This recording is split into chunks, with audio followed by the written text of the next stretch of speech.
सो यार हर बार की तरह इस बार भी हमारा गोवा प्लान बजट की वजह से कैंसिल हो जाता अगर हमने ये प्लान 10,000 के बजट में नहीं किया होता। वो क्या है ना, आर्थिक स्थिति ठीक ना हमारी। तो चलिए इस वीडियो में देखते हैं कि कैसे हमने हमारा गोवा ट्रिप सिर्फ 10,000 के बजट में प्लान किया।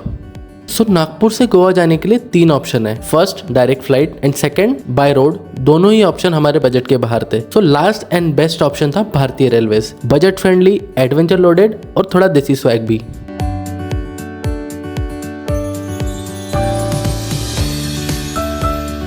अब डायरेक्ट ट्रेन की डेली बेसिस पे उपलब्धि ना होने की वजह से हमने अपने गोवा एडवेंचर को थोड़ा और थ्रिलिंग बनाते हुए मुंबई के रास्ते जाना डिसाइड किया। मेरे हिसाब से 100% तुम मुंबई आओगे।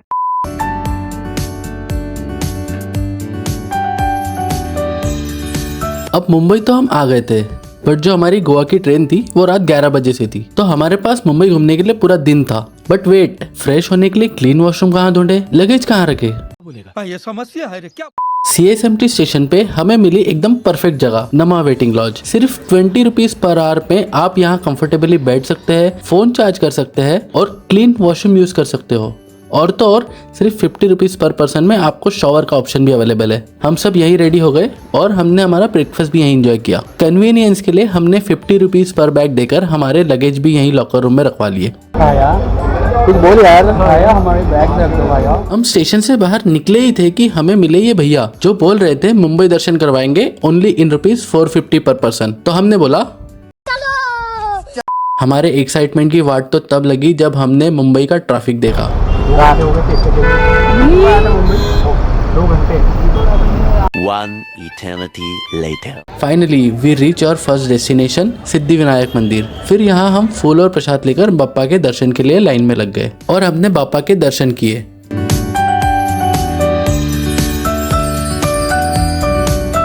अब दर्शन के बाद लंच के लिए हम पहुँच जाते हैं चाइना स्पाइस, जो मंदिर के पास ही लोकेटेड है। Sorry, struggling with the chopstick.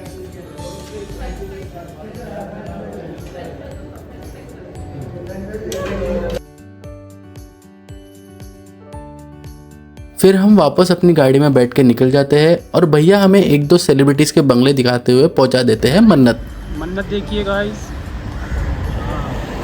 यहाँ SRK सर का मैंडेटरी पोस्ट मार के हम चल देते हैं बांद्रा बीच एंजॉय करने, जो कि मन्नत के जस्ट सामने ही था। यहाँ पे जो बीच का व्यू था वो बहुत ही अमेजिंग था। फिर बहुत सारी फोटो निकालने के बाद नेक्स्ट हम चल देते हैं बांद्रा फोर्ट। क्या नाम है इस प्लेस का? I don't know. What? Wanted का किला? ए, नीचे गिर रहा है वो। चुनरी। और यहाँ से जो बांद्रा वर्ली सीलिंग का व्यू था वो देखने लायक था। किसी ने सही ही कहा है, मुंबई का अगर दिल दिखना है तो गर्मा गर्म वड़ा पाव खा लो। तो स्नैक्स एंजॉय करने हम चले जाते हैं वड़ा पाव खाने। फिर अंबानी जी के एंटीला को हाय बोलते हुए हम पहुंच जाते हैं गेटवे ऑफ इंडिया। ये मुंबई का सबसे आइकॉनिक लैंडमार्क है जो हिस्ट्री और ब्यूटी का परफेक्ट ब्लेंड है।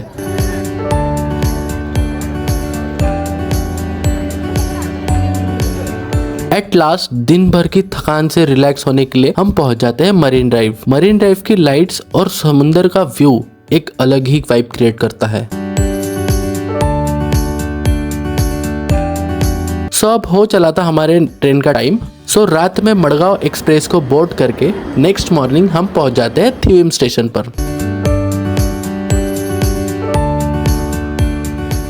थिविम स्टेशन पर उतरकर हमने सबसे पहले हमारे टैक्सी का वेट किया। गोवा का वार्म वेदर और कूल वाइब्स पहले ही हमें वेलकम कर रहे थे। मुंबई जर्नी तो मजेदार थी, बट अब एक्साइटमेंट डबल है क्योंकि अब शुरू होगा गोवा एक्सप्लोर करना। आ चुके हैं गोवा। How is Goa?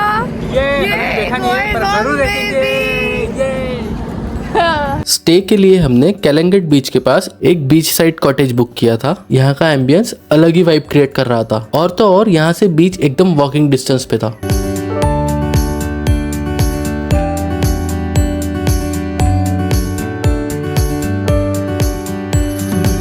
और गोवा एक्सप्लोर करने के लिए हमने एक fun and budget friendly option choose किया। 2 दिन के लिए हमने एक स्कूटी रेंट पे कर ली। 4 पैसे बच गए अभी और हम खाना खाने आए हैं। ये की पहली मील ले रहे हैं अभी अपन। लंच के बाद हमारा पहला डेस्टिनेशन था अगोडा फोर्ट। फोर्ट की एंशिएंट वाइब और अरेबियन सी का व्यू एकदम परफेक्ट कॉम्बो है।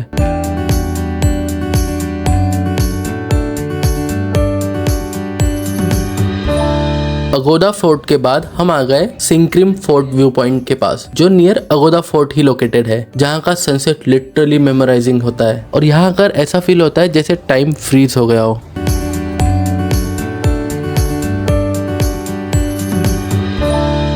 सनसेट के बाद हम पहुंच गए सिंक्रिम बीच। यहाँ का वाइब तो और भी नेक्स्ट लेवल था। समंदर की लहरों पे खेलकर मजा ही आ रहा था। Beach vibe, cool breeze, amazing music और दोस्तों के साथ मस्ती, यही तो है गोवा का असली मजा। बीच मस्ती के बाद हो चुकी थी रात, तो हम निकल पड़े गोवा की नाइट लाइफ एंजॉय करने, टीटोस लेन, जिसको गोवा के नाइट लाइफ का हब भी बोला जाता है। लाइट्स, म्यूजिक और क्राउड सब कुछ इतना लाइवली था कि बस मजा ही आ गया।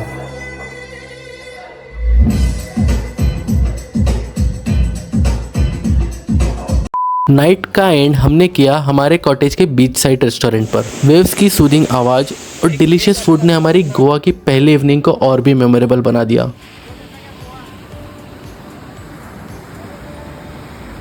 गोवा के डे 2 की शुरुआत हुई एक रिफ्रेशिंग मॉर्निंग के साथ और हम सुबह उठ के सीधे पहुंच गए कैलंगिट बीच। So it's our day 2 in Goa. हाँ, सुबह हम आ गए ये कैलंगिट बीच पे, जो हमारे रूम से जस्ट सामने था। बहुत सुकून मिलता है बीच पे आके बैठ के। वैसे इनका कैफे भी है, जहाँ पे हमने होटल बुक किया है। इन्होंने शैक में बहुत बढ़िया लगा रखे है। अगर आप होटल से कुछ ऑर्डर करोगे तो आपको शैक फ्री में मिलता है। बहुत मजा आता है शैक में बैठ के समंदर को देखने में।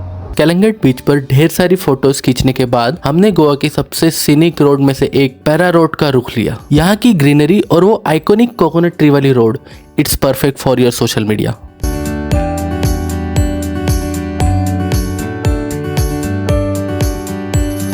सीनिक ड्राइव के बाद लंच के लिए हम पहुंच गए गोवन किचन।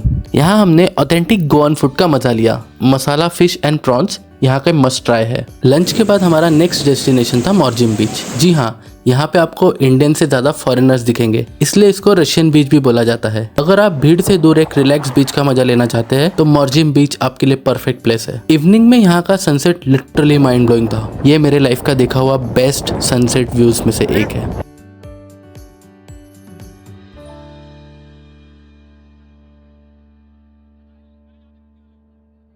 स्टे के पास डिनर करके हम वापस पहुंचे कैलंगिट बीच।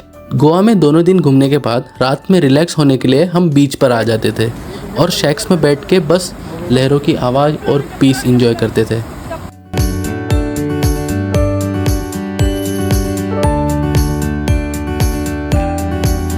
डे 3 इन गोवा। आज का हाईलाइट है दूधसागर वाटरफॉल, जो अपने मेमोराइजिंग ब्यूटी के लिए फेमस है। हमने अर्ली मॉर्निंग ही होटल से चेकआउट कर लिया और दूधसागर वाटरफॉल की जर्नी स्टार्ट की। दूधसागर वाटरफॉल के एडवेंचर के लिए हमने गोवा से ही एक टैक्सी बुक कर ली थी, जो दिन में हमें दूधसागर वाटरफॉल की साइटसीइंग करवा के शाम तक हमें मडगांव स्टेशन पर ड्रॉप करने वाली थी। एक्साइटमेंट तो हाई था ही, क्योंकि आज नेचर के और क्लोज जाने का मौका था।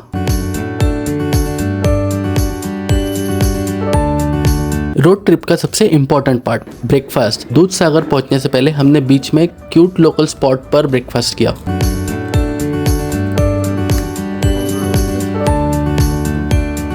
दूधसागर पहुंचने के बाद सबसे पहले टोकन कलेक्ट करना पड़ता है। यहाँ क्राउड काफी होता है तो थोड़ा पेशेंस रखना पड़ता है, बट बिलीव मी, ये वेट टोटली वर्थ इट है।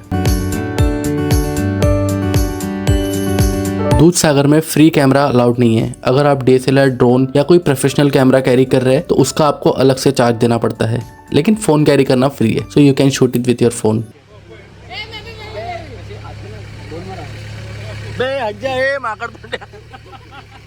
ये चालू हो जाएगा ना, सपट हो जाएगा।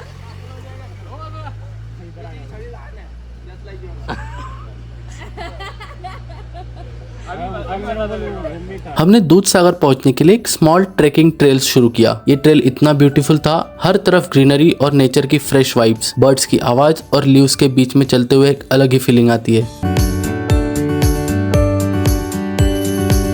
और फाइनली हमने दूधसागर वाटरफॉल का व्यू देखा। यह मोमेंट बस ब्रेथ टेकिंग है।